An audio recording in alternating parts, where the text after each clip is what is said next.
Hi everyone, स्वागत है आप सभी का आपके अपने चैनल टॉपर्स टारगेट पर। उम्मीद है आप सब लोग बिल्कुल बेहतर होंगे। आज की क्लास में हम इंग्लिश ट्रांसलेशन सीरीज में पास्ट परफेक्ट टेंस को करने वाले हैं।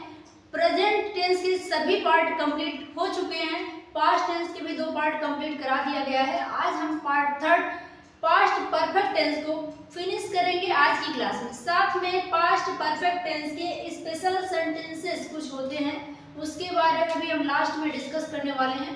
तो अगर आपको ट्रांसलेशन बिल्कुल नहीं आता है तो ये क्लास आपके लिए बिल्कुल सही क्लास है। आपको पूरा ट्रांसलेशन इसमें से सीरीज से आप कंप्लीट कर सकते हैं। साथ में आज की क्लास में पूरा का पूरा पास्ट परफेक्ट टेंस आप सीख सकते हैं। और अगर आपको ट्रांसलेशन आता है, आपको सभी टेंसों का ज्ञान है, फिर भी आज की क्लास में आपको कुछ ना कुछ नया जरूर सीखने को मिलने वाला है। तो क्लास को बिल्कुल लास्ट तक देखिएगा विदाउट स्किप किए, क्योंकि आज की क्लास में कुछ ना कुछ नया सीख के आप जरूर जाएंगे। साथ में थोड़ा सा माफी चाहूंगी, ऑडियो का डिस्टरबेंस चल रहा है, कुछ साइड में काम हो रहा है, तो उसके लिए हो सकता है ऑडियो आपको थोड़ा सा क्लियर ना हो। बाकी कोशिश करेंगे कि फिर भी पूरा क्लियरेंस आपको मिले। चलिए शुरू करते हैं। हम क्या पढ़ने वाले हैं? Past perfect tense. इसमें हम एक मोटा मोटा अगर बता दें तो क्या पहले पढ़ेंगे? सबसे पहले हम इसकी पहचान को सीखेंगे। पास्ट परफेक्ट टेंस की क्या पहचान होगी उसके बारे में जानेंगे। कैसा सेंटेंस होगा तो उसको हम पास्ट परफेक्ट टेंस कहेंगे, क्योंकि पहचानना ही सबसे ज्यादा जरूरी है। अगर पहचान ही नहीं होने वाला तो फिर उसके बाद आगे का कोई नियम हम लगा ही नहीं पाएंगे, गलत ही हो जाएगा। तो पहचान सबसे महत्वपूर्ण पार्ट होता है किसी भी अंग्रेजी ट्रांसलेशन में। किसी भी टेंस की पहचान सबसे महत्वपूर्ण हिस्सा है। उसके बाद हम चर्चा करेंगे इसके हेल्पिंग वर्ब। इसके बाद हम इसके हेल्पिंग वर्ब को जानेंगे, कौन कौन से helping verb past perfect tense में यूज होते हैं। और नेक्स्ट हम जानने वाले हैं कि इसमें वर्ब का क्या स्थिति रहता है, वर्ब किस फॉर्मेट में होता है, फर्स्ट सेकंड थर्ड फॉर्म किस फॉर्म में रहेगा, ये जानेंगे। फिर उसके बाद हम लास्ट में क्या करेंगे, इसके अलग अलग सेंटेंस जो होते हैं उसको देखेंगे, इंट्रोगेटिव नेगेटिव हर फॉर्मेट में चेंज करके इसका स्टडी करेंगे। और सबसे लास्ट में हम इसका स्पेशल केस देखेंगे, स्पेशल सेंटेंस इसके अंदर हम लोग देखने वाले हैं कि कौन कौन से सेंटेंस इसमें अलग तरीके के थोड़े से आ जाते हैं। तो बच्चों को पहचान तो होता है लेकिन अनुवाद में कंफ्यूजन हो जाता है, जिसमें पास्ट परफेक्ट और पास्ट इंडेफिनिट के पार्ट आपस में मिलकर एक सेंटेंस बनते हैं। तो उस केस का भी आज हम इसी क्लास के अंदर स्टडी करने वाले हैं। तो इतनी टोटल चीजें जब आप जान लेंगे तो समझिए पास्ट परफेक्ट टेंस आपका कंप्लीट हो जाएगा। तो इसको सबसे लास्ट में करेंगे, क्योंकि अभी हम लोग पहले पहचानना सीखेंगे, इसके अनुवाद को सीखेंगे, फिर स्पेशल केसेस का लास्ट में किया जाएगा। तो चलिए वन बाय वन करके सभी स्टेप को पूरा करते हैं और हमारा जैसे ही हम लोग यहाँ तक पहुँच जाएंगे हमारा पास्ट परफेक्ट टेंस कंप्लीट हो जाएगा। चलिए सबसे पहले इसको पहचानना सीखते हैं। अब आइए देखते हैं कि पास्ट परफेक्ट टेंस को पहचानेंगे कैसे हम लोग। पहचान, पास्ट परफेक्ट टेंस की पहचान क्या होगी, कैसे हम लोग किसी सेंटेंस को पास्ट परफेक्ट टेंस कहेंगे, कैसे किसी सेंटेंस को पास्ट परफेक्ट टेंस है इसकी पहचान करेंगे। आइए देखते हैं। हिंदी वाक्य के अंत में, जिस भी किसी हिंदी वाक्य के अंत में क्या हो, चुका था, चुकी थी, चुके थे, लिया था, ली थी, लिए थे, साथ में आ था, ई थी, ए थे, एक्सेट्रा। ये चीजें अगर दिख रही हैं आपको किसी भी वाक्य के अंत में, चुका था, चुकी थी, चुके थे, लिया था, ली थी, लिए थे, आ था, ई थी, ई थे, ए थे, ये सब क्या है? ये सभी का सभी जो है वाक्य के अंत में अगर आपको दिखेगा तो हम उस सेंटेंस को फटाक से कहेंगे कि पास्ट परफेक्ट टेंस है। ठीक है। अब यहाँ पे एक एग्जांपल एक दो हम ले लेते हैं, 2-3 वाक्य लेके देखते हैं। पहला वाक्य मैं लिख रही हूँ, उसने अपना कार्य समाप्त कर लिया था, लिया था। दूसरा, वह परीक्षा पास कर चुकी थी, कर चुकी थी। थर्ड है, मैंने तुम्हें अंग्रेजी पढ़ाया था, पढ़ाया था। यहाँ पे आपको 3 सेंटेंस मैं लिख रही हूँ और तीनों की अब पहचान करिए। देखिए क्या दिया है, उसने अपना कार्य समाप्त कर लिया था। तो हमने क्या अभी पढ़ा, चुका था, चुकी थी, चुके थे, लिया था, ली थी, लिए थे, आ था, ई थी, ए थे, ये सभी पहचान है पास्ट परफेक्ट टेंस की। तो यहाँ लिया था, ली थी, लिए थे तो है, तो ये सेंटेंस पास्ट परफेक्ट का ही है। ये सेंटेंस जो है पास्ट परफेक्ट टेंस में है। दूसरा, अगर देखें, वह परीक्षा पास कर चुकी थी, तो चुका चुकी में तो किसी भी बच्चे को कंफ्यूजन नहीं होगा, क्योंकि ज्यादातर लोग चुका था, चुकी थी, चुके थे ही याद करते हैं।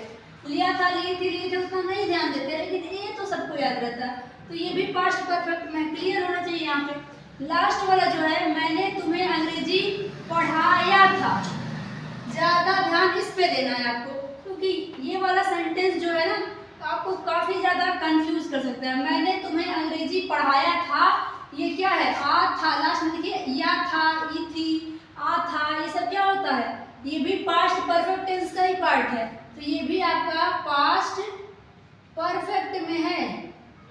यहाँ तक कि ये दोनों भी क्या है, पास्ट परफेक्ट में है।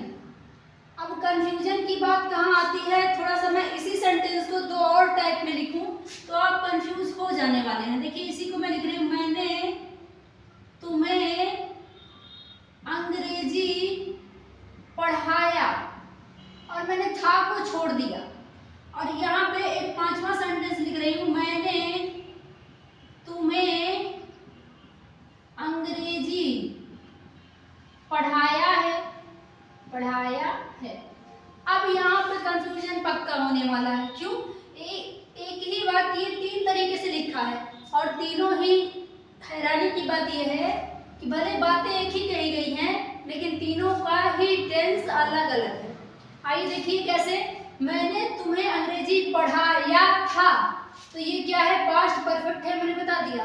लेकिन मैंने तुम्हें अंग्रेजी पढ़ाया, इसके बाद था नहीं लिखा है, था नहीं लिखा, तो इस था पे हट जाने से ये सेंटेंस जानते हैं क्या हो जाएगा, ये सेंटेंस आपका पास्ट इंडेफिनिट बन जाएगा। क्या हो जाएगा, पास्ट इंडेफिनिट। पास्ट इंडेफिनिट में मैंने क्या पढ़ाया था, उसकी पहचान, ता था, ती थी, ते थे, आ ई ए, आगे था नहीं रहता है, तो ये पास्ट इंडेफिनिट है। तो यहाँ था भी बढ़ गया, तो पास्ट परफेक्ट था नहीं है, केवल आ ई ए है, तो ये पास्ट इंडेफिनिट हो जाएगा।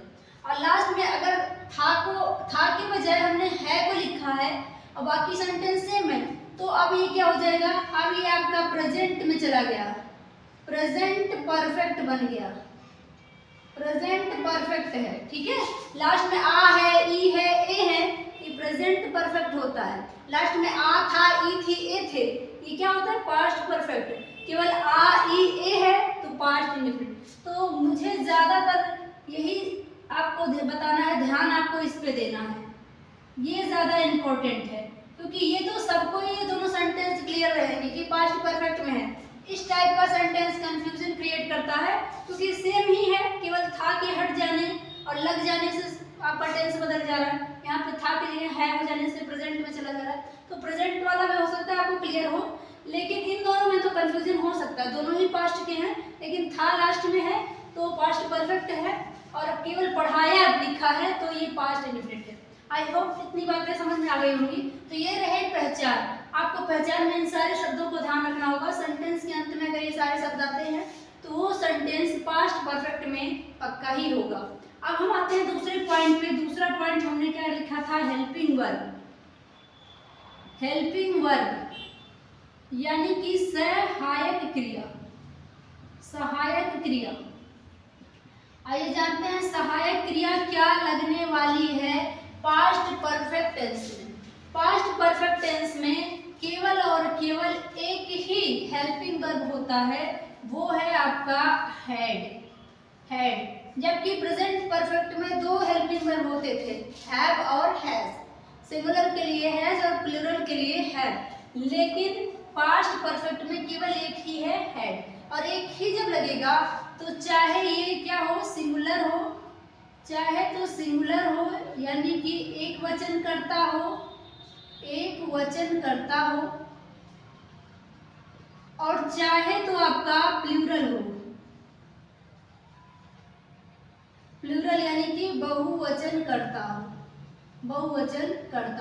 दोनों के ही साथ में केवल और केवल हैड ही आने वाला है। तो यहाँ पे सवाल ये उठता है आई का, जो अलग अलग केस हो जाता है किसी किसी सेंटेंस में। तो यहाँ क्या होगा, यहाँ जब एक ही है तो चाहे आई हो, चाहे यू हो, चाहे दे हो, सिंगुलर प्लूरल सब के लिए हैड ही आने वाला है, शुरू से लास्ट तक। हर सेंटेंस में, परफेक्ट टेंस में सहायक क्रिया हर एक सेंटेंस में आती है, चाहे वो अफर्मेटिव हुआ, नेगेटिव हुआ या इंट्रोगेटिव हो गया। तो ये हो गया हेल्पिंग वर्ब। अब आगे बारी है वर्ब की। अब जानते हैं कि वर्ब कैसा होगा, मेन वर्ब। लास्ट यहाँ पे ये है कि वर्ब कैसा होगा, यहाँ पे मेन वर्ब लिखते हैं, मेन वर्ब यानी कि मुख्य क्रिया। मुख्य क्रिया कैसी होगी पास्ट परफेक्ट टेंस के अंदर? तो क्रिया के मैंने अलग अलग फॉर्मेट में क्या क्या फॉर्म होता है मैंने सब कुछ बताया है इसी ट्रांसलेशन सीरीज में। ट्रांसलेशन की शुरुआत करने से पहले हम क्रिया के सभी फॉर्मेटों का अध्ययन कर चुके हैं। तो मुझे पूरा उम्मीद है आपने क्लास लिया होगा, नहीं भी लिया है डिस्क्रिप्शन में पूरा का पूरा ये पूरा ही प्लेलिस्ट पड़ा हुआ है, आप वहां से पूरा जो भी क्लास मिस हुआ है आराम से कंप्लीट कर सकते हैं। आइए देखते हैं मेन वर्ब का क्या होगा। मेन वर्ब जो होगा यहाँ पे वर्ब का थर्ड फॉर्म लगेगा, शुरू से लास्ट तक क्रिया का थर्ड फॉर्म लगने वाला है। थर्ड फॉर्म जैसे फॉर एग्जाम्पल अगर हम देखें, मान लीजिए क्रिया जाना है, जाना गो, तो गो अगर ये फर्स्ट फॉर्म है तो गो नहीं लिखेंगे, हम गो नहीं लिखने वाले हैं, गो का थर्ड फॉर्म। सेकंड फॉर्म होता है वेंट, थर्ड फॉर्म होता है गॉन, तो हम लिखने वाले हैं गॉन। Is that clear? क्रिया का हमें थर्ड फॉर्म यूज करना है, ये लगने वाला है। इसी तरह कम है तो कम का सेकंड फॉर्म केम होता है, थर्ड फॉर्म फिर से कम होता है, तो हम कम लिखने वाले हैं। ठीक है। गिव माने देना होता है, सेकंड फॉर्म गेव होता है, थर्ड फॉर्म गिवन होता है, तो हम पास्ट परफेक्ट टेंस में गिवन लिखने वाले हैं। तो आई होप मेरी बात समझ में आ गई होगी। क्रिया का थर्ड फॉर्म लिखना है, सहायक क्रिया केवल और केवल हैड होगी, चाहे सिंगुलर हो चाहे प्लूरल हो। पहचान यहाँ पे मैंने बता ही दिया है, तो एक अच्छा सा स्क्रीनशॉट इसका ले लीजिए, क्योंकि हम यहाँ पर नियम कंप्लीट हो गया, इसका पूरा नियम यही है। इसके अलावा हम सेंटेंस में प्रैक्टिस करेंगे, उसके बाद लास्ट में स्पेशल टाइप सेंटेंस को करेंगे। तो इसका स्क्रीनशॉट लेके रख लीजिए या फिर नोट कर लीजिए।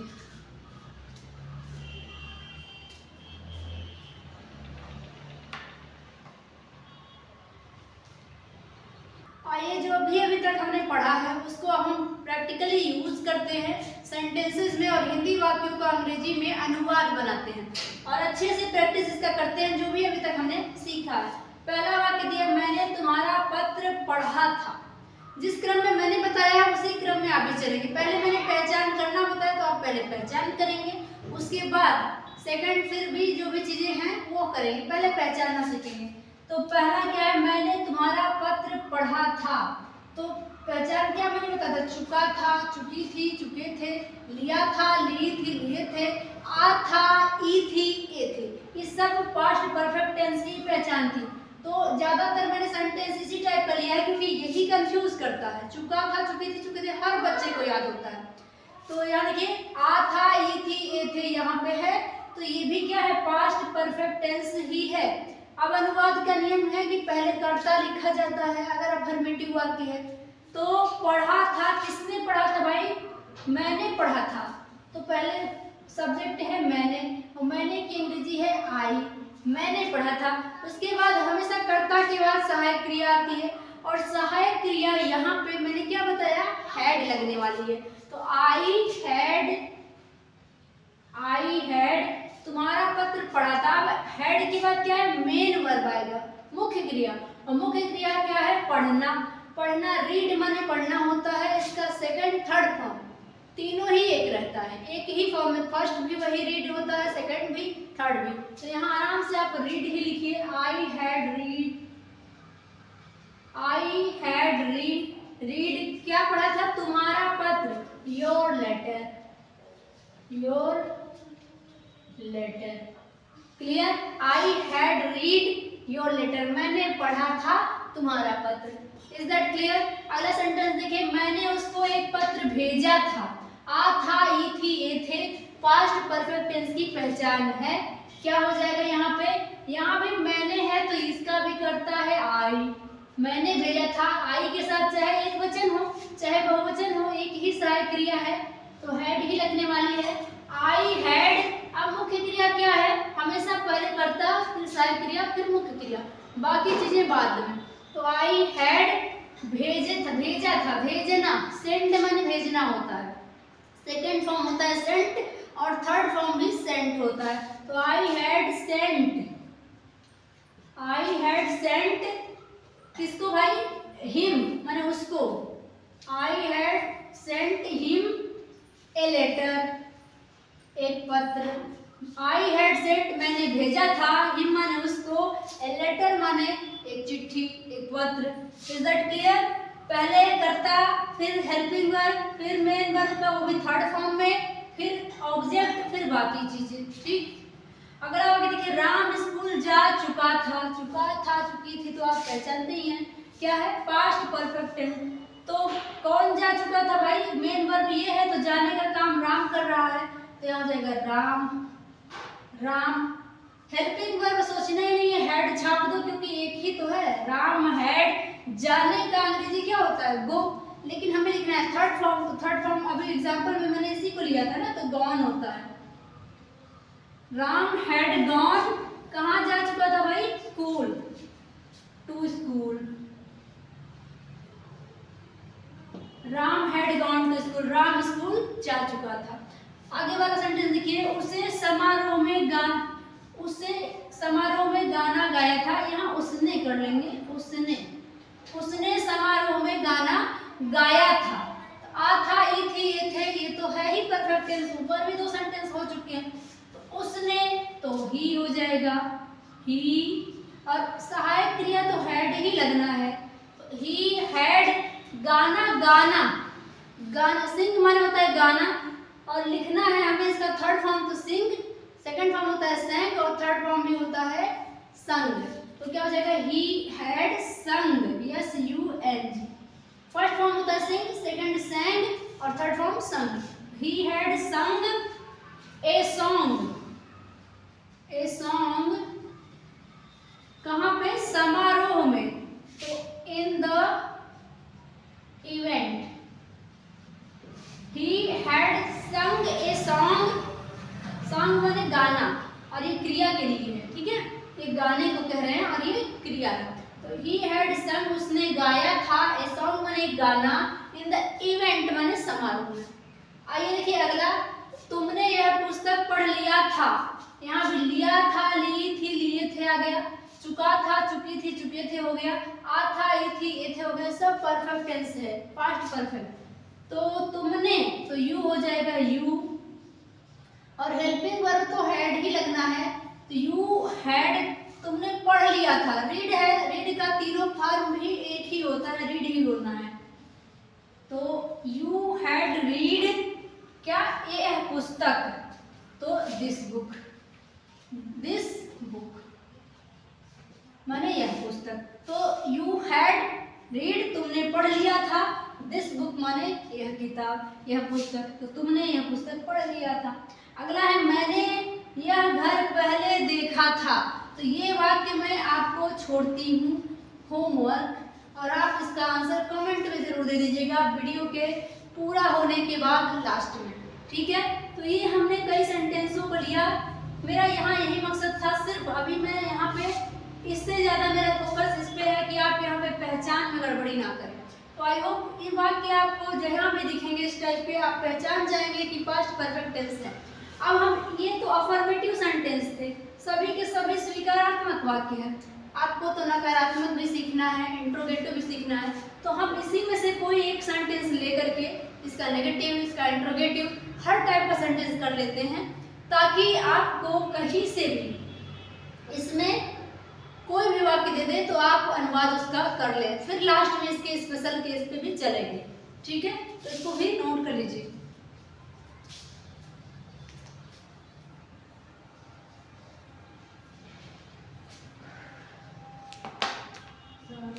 आइए तो अब हम प्रैक्टिस करते हैं नेगेटिव वाक्य और इंट्रोगेटिव वाक्य पे। अफर्मेटिव को हमने अभी देखा है, तो उसी के नेगेटिव और इंट्रोगेटिव को भी हम देखेंगे। अभी जो हमने किया है उसी में से एक सेंटेंस मैंने उठाया है और उसी का मैं 6 तरीके के वाक्य बना के आपको सिखाऊंगी, ताकि आप क्या करें, जो भी अभी तक हमने सेंटेंस लिए थे उन सभी का इसी प्रकार से 6 बना करके प्रैक्टिस कर लेंगे। आपका हर तरीके का सेंटेंस तैयार हो जाएगा। आइए देखिएगा क्या है। पहला वाक्य जो अभी तक हमने लिया था वो अफर्मेटिव का था। उसने समारोह में गाना गाया था। उसने समारोह में गाना गाया था, ये पहला वाक्य था। तो इसका क्या हो जाएगा, अंग्रेजी अनुवाद अभी थोड़ी देर पहले हम लोगों ने बनाया है। तो आ था, ई थी, ए थे, यही पहचान है पास्ट परफेक्ट टेंस का। तो उसने तो ही हो जाएगा, ही, और हेल्पिंग वर्ब यहाँ पे हैड ही है, ही हैड, और क्रिया का थर्ड फॉर्म, तो सिंग का थर्ड फॉर्म होता है संग। ही हैड संग a song, he had sung a song in the event, in the event। उसने समारोह में गाना गाया था। he had sung a song in the event। Clear? तो क्या यहाँ तक क्लियर है कि यहाँ पे अफर्मेटिव वाक्य कैसा बनेगा? यहाँ 2 बार हो चुका है। अब हम देखते हैं नेगेटिव इसी का कैसे बनेगा। नेगेटिव सेंटेंस, नेगेटिव कैसे बनेगा? इसी में इसी बात को नकार दिया जाए। जैसे कहा जाए ये दूसरा सेंटेंस होता है, तो ये क्या होगा, उसने समारोह में एक गाना नहीं गाया था, नहीं गाया था। यहाँ जैसे ही मैंने नहीं शब्द बढ़ाया, ये वाक्य नकारात्मक हो गया। नहीं आया तो इसकी भी अंग्रेजी शामिल करनी होगी, बस इतना ही चेंज करना है, बाकी कुछ भी चेंज होने वाला इसमें नहीं है। तो उसने फिर हो जाएगा ही, फिर हेल्पिंग वर्ब हैड, और जब भी नॉट आएगा आपका, जब भी नॉट आएगा तो वो सहायक क्रिया के तुरंत बाद आता है। तो he had not, he had not, बाकी तो चीजें कुछ भी चेंज होने वाली नहीं है, तो बाकी सब सेम रहेगा। संग, he had not sung a song in the event, in the event, in the event। Full stop. आगे देखेंगे इसका हम इंटेरोगेटिव सेंटेंस देखेंगे।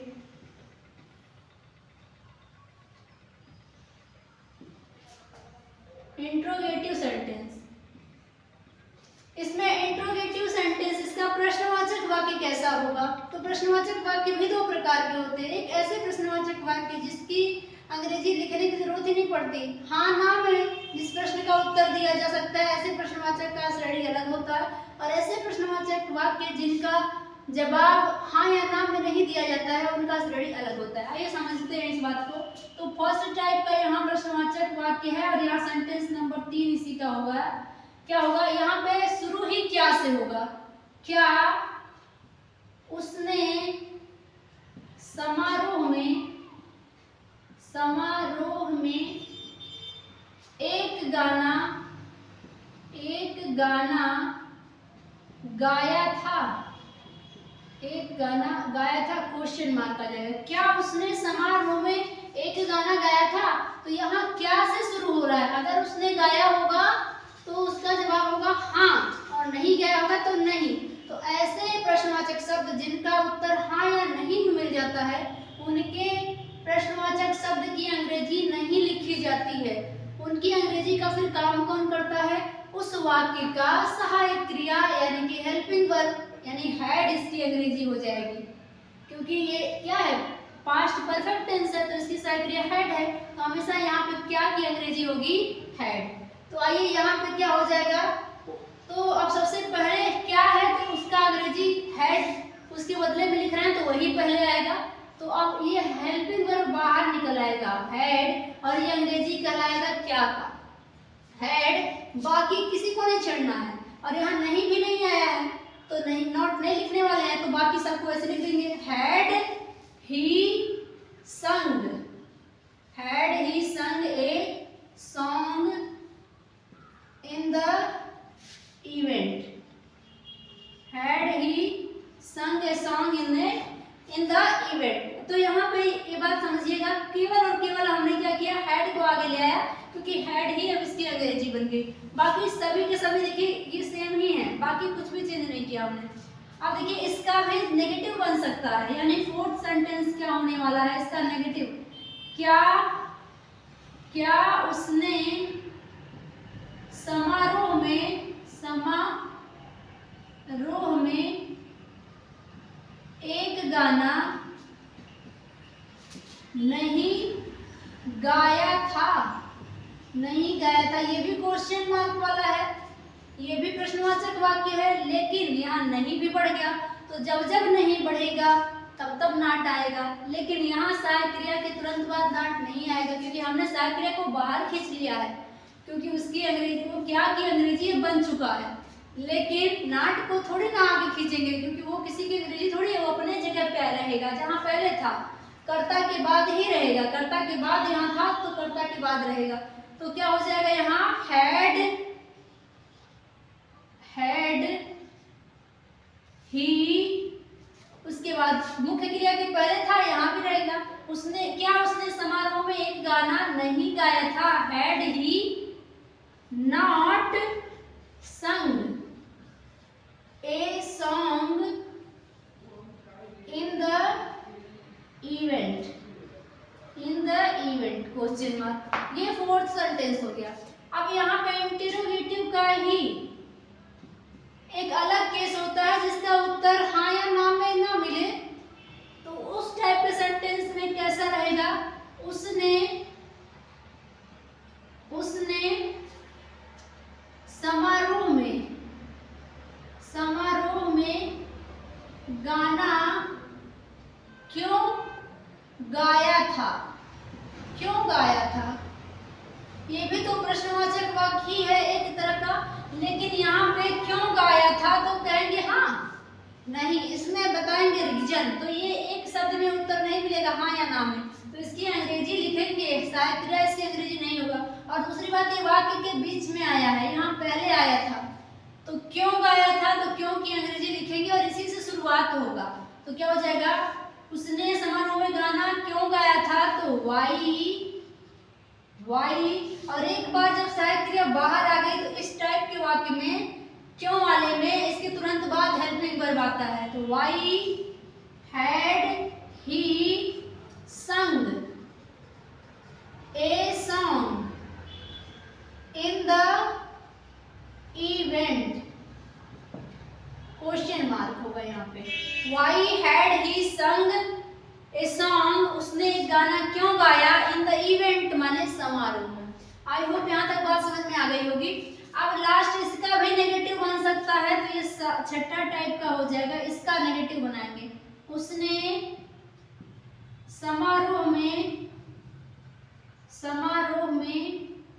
गाना क्यों नहीं गाया था, इसका भी नेगेटिव बनाएंगे, नाट आया है नहीं आया है तो नाट बढ़ जाएगा, और कहाँ बढ़ेगा, मुख्य क्रिया के पहले, तो यहाँ बाकी चीजें सेम रहेंगी, वाई, क्योंकि ये भी उसी टाइप का है, केवल इसी में नहीं बढ़ा है, तो वाई हैड ही नॉट संग a song in the event. तो ये हो गया 6 तरीके से एक ही वाक्य का परिवर्तन। तो जो भी वाक्य बचे हैं, जो मैंने अभी थोड़ा देर पहले कराया है, उन सभी का आप इस तरीके से ही 6 तरीके के वाक्य में बदलाव कर सकते हैं, और यही 6 प्रकार के वाक्य ही होते हैं। तो अगर ये 6 तरीके का आपका अच्छा प्रैक्टिस हो जाता है तो समझिए आपका पास्ट परफेक्ट टेंस कंप्लीट हो गया।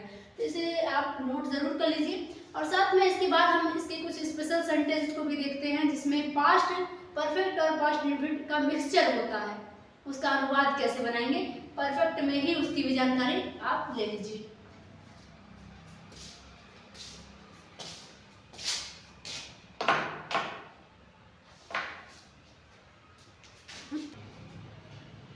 तो आइए अब बारी है आज की क्लास के सबसे इम्पोर्टेंट पॉइंट की, जो मैंने कहा था स्पेशल टाइप के सेंटेंस पास्ट परफेक्ट टेंस में। आइए देखते हैं, यहाँ पे कुछ सेंटेंस मैंने लिखा है। इस टाइप के सेंटेंस काफी ज्यादा कंफ्यूजन क्रिएट करता है बच्चों के माइंड में कि इसका अनुवाद किया जाए तो कैसे किया जाए। तो इसलिए मैंने परफेक्ट का ही जो कि है पार्ट इसी क्लास के अंदर कराना जरूरी समझा, ताकि कंफ्यूजन एक साथ एक ही क्लास में क्लियर हो जाए। आइए देखते हैं वाक्यों को, और बहुत आसानी से इसको आप बनाना सीख पाएंगे, कोई दिक्कत नहीं आएगा।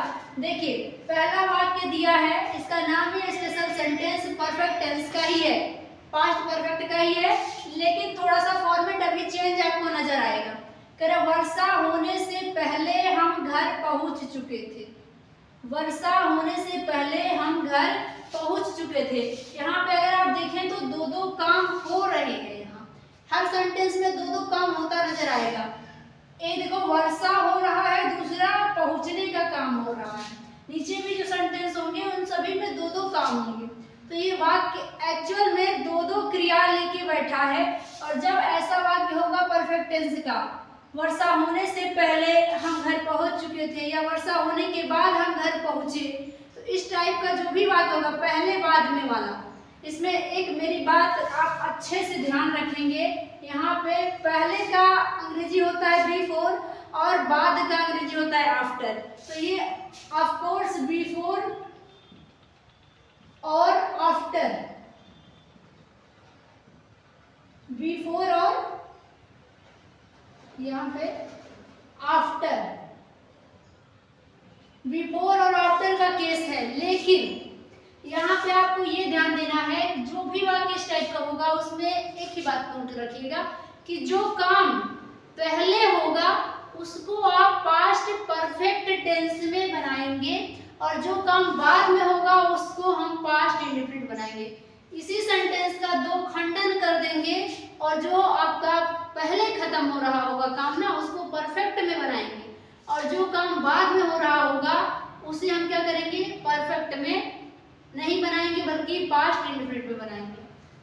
क्योंकि यहाँ पे देखिए जो काम खत्म होने को दर्शाता है परफेक्ट टेंस, इसलिए जो पहले खत्म होगा उसको परफेक्ट में तो बनाएंगे ही, लेकिन जो बाद में होगा उसे हम पास्ट इंडेफिनिट में बनाने वाले हैं। अब आइए सेंटेंस को बना के देखते हैं। वर्षा होने से पहले हम घर पहुंच चुके थे।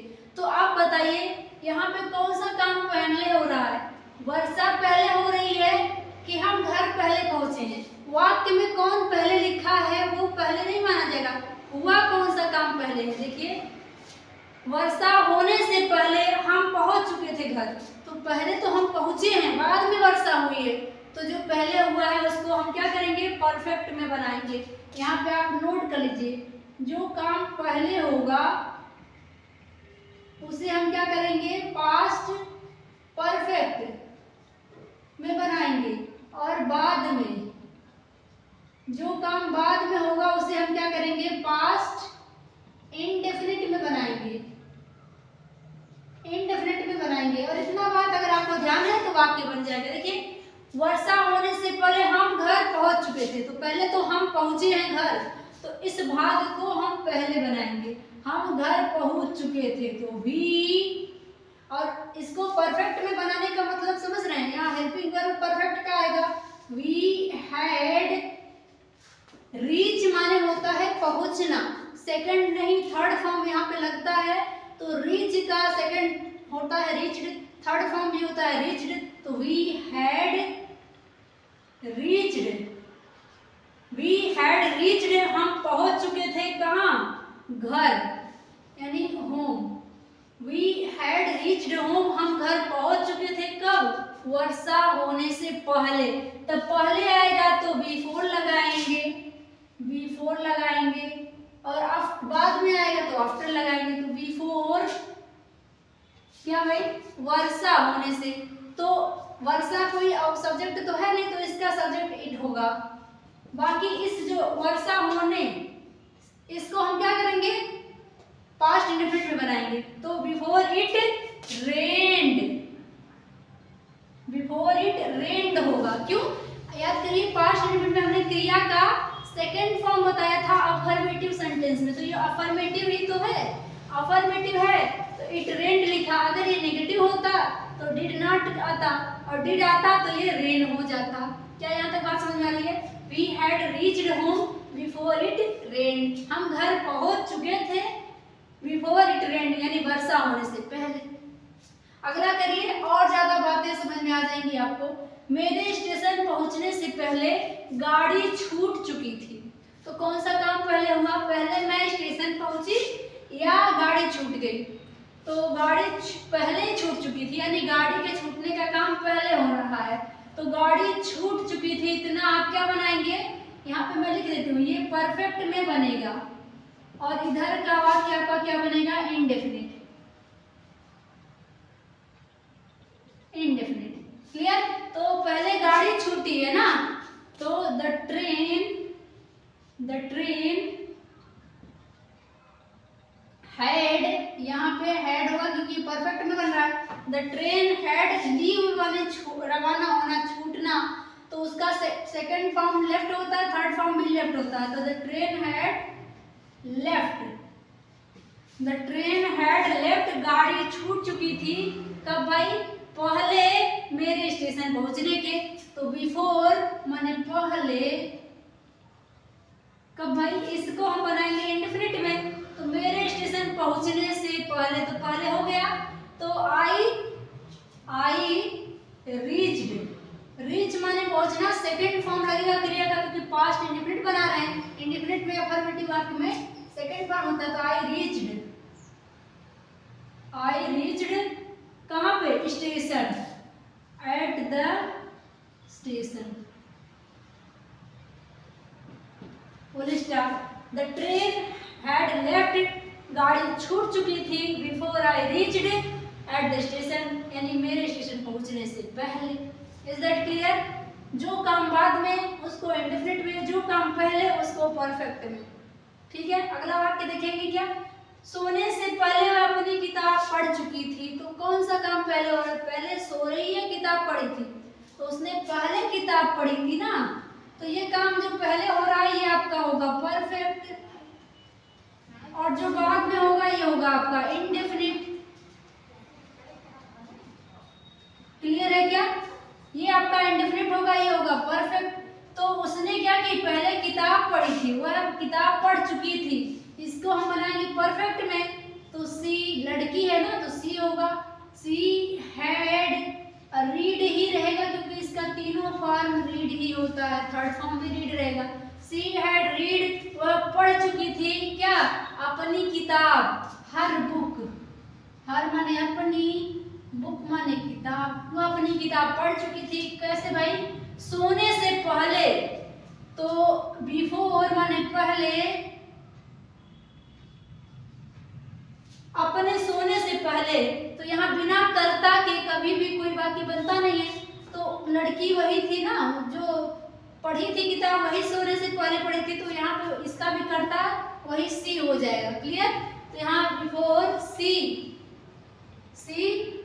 अब इंडेफिनिट में क्रिया क्या होता है, सेकंड फॉर्म। तो स्लीप का सेकंड फॉर्म हो जाएगा स्लेप्ट, सी स्लेप्ट, फुल स्टॉप।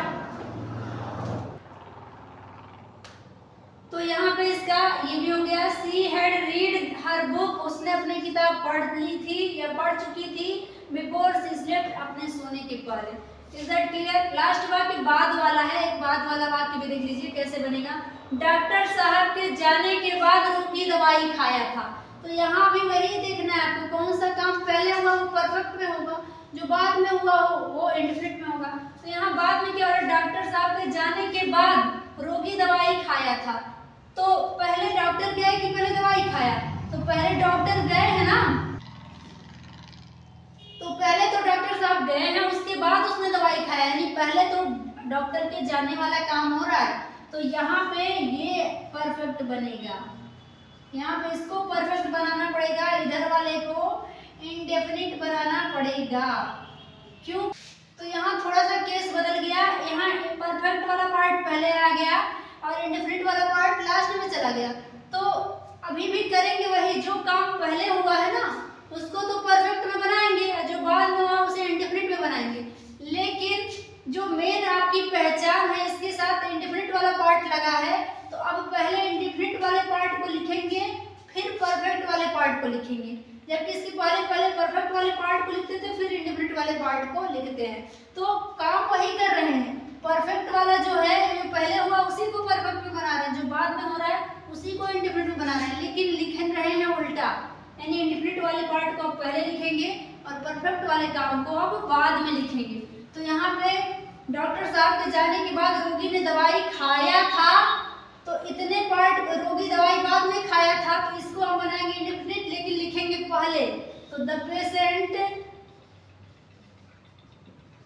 पेशेंट, अब यहाँ पे हेड नहीं लगाएंगे क्योंकि इंडेफिनिट बनाना है, तो ईट का सेकंड फॉर्म होता है एट। तो the patient at the medicine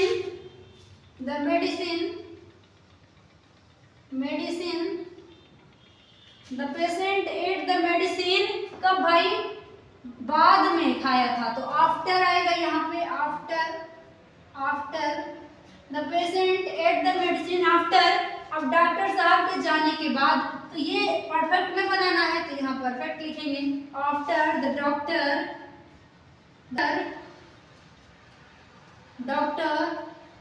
had होगा और गॉन होगा, after the doctor had gone, क्योंकि ये परफेक्ट में बनाना था तो ये लास्ट में हो गया। तो यहाँ तक मैंने आपको समझाया, क्या ये बातें क्लियर है? एक बार मैं रिपीट करना चाहूँगी क्योंकि ये बातें ज़्यादातर बच्चे भूल जाते हैं। आफ्टर और बिफोर वाले केस में जो काम वाक्य में पहले होगा उसको हम परफेक्ट में बनाने वाले हैं, जो बाद में होगा उसको हम इंडेफिनिट बनाने वाले हैं, ठीक है। अब यहाँ पे पहले वाले केस में जो परफेक्ट था वो बाद में था, यानी कि पहले जो काम हो रहा है वही परफेक्ट बनेगा, जो बाद में है वही इंडेफिनिट बनेगा। लेकिन लिखने का क्रम थोड़ा सा आपको समझने की जरूरत है। जो यहाँ लास्ट पार्ट है ना, लास्ट वाला अंग्रेजी लिखना शुरुआत वहीं से होने वाला है। यहाँ देखिए लास्ट में परफेक्ट वाला पार्ट था, तो लास्ट में जब ये परफेक्ट वाला पार्ट था तो हम इसकी ही अंग्रेजी पहले लिखे थे, फिर इंडेफिनिट वाला लिखे थे, जबकि काम पहले यही हुआ था, बाद में वो हुआ था, ठीक। यहाँ भी सेम केस रहा है, परफेक्ट वाला पार्ट यहाँ था तो इसकी अंग्रेजी पहले लिखाई है, यहाँ भी परफेक्ट वाला पार्ट बाद में था तो यहाँ पे इसकी अंग्रेजी पहले लिखाई है। लेकिन आखिरी वाक्य में परफेक्ट वाला पार्ट शुरू में आ गया और इस था के नजदीक में इंडेफिनिट वाला पार्ट आ गया, तो यहाँ पे इसकी अंग्रेजी पहले लिखाई, परफेक्ट वाले की बाद में लिखाई। लेकिन जो काम पहले हो रहा है वही परफेक्ट में बन रहा है, जो बाद में हो रहा है वही इंडेफिनिट में बन रहा है। लेकिन जो बाद में होगा, इंडेफिनिट वाला बाद में होगा तो शुरुआत अंग्रेजी बनाना हम इंडेफिनिट वाले पार्ट से करेंगे, परफेक्ट वाला बाद में होगा तो उसकी अंग्रेजी बनाना हम परफेक्ट वाले पार्ट से करेंगे। यहाँ तक आपको समझ में आया होगा, मुझे पूरी उम्मीद है। अब सवाल आता है इसका नेगेटिव कैसे बने? नेगेटिव हुआ कि अगर आ जाए इसका, इसी सभी वाक्यों का नेगेटिव बनाना हो तो कैसा बनेगा? तो एक बात मेरा नोट रखिएगा, जो हमेशा पहले आएगा नेगेटिव उसके अकॉर्डिंग बनेगा। मेरे कहने का ये मतलब है, जैसे पहला वाक्य है we had reached home before it rain, हम घर पहुंच चुके थे जब इसके पहले की बारिश हो, वर्षा होने के पहले हम घर पहुंच चुके थे। तो यहाँ पे ये परफेक्ट वाला पार्ट था, ये था इंडेफिनिट वाला पार्ट। तो अगर इस वाक्य का नेगेटिव बनाना है तो क्या होगा? वर्षा होने से पहले हम घर नहीं पहुंच चुके थे। तो नहीं कहाँ आ रहा है? जिस पार्ट में नहीं आ रहा है उसी को तो हम क्या करेंगे? नेगेटिव करेंगे। तो यहाँ परफेक्ट वाले पार्ट में नहीं आएगा, तो हम यहाँ पे we had not reached home, आगे कुछ नहीं बदलेगा, आगे जो का त्यों रहेगा। लेकिन एक बात ध्यान रख दीजिएगा, यहाँ पे आपका बदल जाएगा, क्योंकि यहाँ पे ये वाला पार्ट इंडेफिनिट वाला पार्ट है, तो इस वाक्य में इंडेफिनिट वाले पार्ट के हिसाब से बदलेगा। लेकिन इस वाले पार्ट में इंडेफिनिट वाला सेम रहेगा, उसमें कोई परिवर्तन नहीं होगा। यहाँ भी यही केस है, मेरे स्टेशन पहुंचने से पहले गाड़ी छूट चुकी थी, तो ये परफेक्ट वाला पार्ट यही था। अब इसका नेगेटिव बनाएंगे तो जरा सुनिए क्या होगा। मेरे स्टेशन पहुंचने से पहले गाड़ी नहीं छूट चुकी थी, तो नहीं तो इसी परफेक्ट वाले पार्ट में आया, और इसी पार्ट में आया तो केवल यही पार्ट नेगेटिव बनेगा, बाकी ये पार्ट नेगेटिव नहीं बनेगा, सेम रहेगा। तो इसको कुछ भी छेड़छाड़ नहीं करेंगे, ठीक है। ये भी सेम ही है, लेकिन ये आखिरी वाक्य देखिए जरा, यहाँ पे जो इंडेफिनिट पार्ट है लास्ट में है और इसकी अंग्रेजी हम पहले लिखे हैं। इसको नेगेटिव बनाओगे तो क्या होगा, डॉक्टर साहब के जाने के बाद रोगी ने दवाई नहीं खाया था, तो ये इंडेफिनिट वाला पार्ट इस बार नेगेटिव बन रहा है। तो फिर यहाँ पे डिड नॉट वाला चलेगा, क्रिया का फिर फर्स्ट फॉर्म आ जाएगा, जैसे इंडेफिनिट के नियम में आप लोग को पढ़ाया गया था, ठीक है। तो इतना बात को आपको ध्यान रखना है, जो यहाँ पे शुरू में होगा उसी के हिसाब से नेगेटिव बनेगा, और यहाँ पे शुरू में कौन होगा, जो यहाँ पे लास्ट में होगा। इंडेफिनिट लास्ट में होगा तो इंडेफिनिट से बनेगा, परफेक्ट लास्ट में होगा तो परफेक्ट से बनेगा। तो ये स्पेशल सेंटेंस थे। मुझे उम्मीद है आज की क्लास में ये चीज़ आपको जरूर समझ में आएगी, क्योंकि ज़्यादातर बच्चे इस टाइप के सेंटेंस को भूलते हैं। तो आप इसको अच्छे से एक बार नोट कर लीजिए। मैं साइड हो जाती हूँ।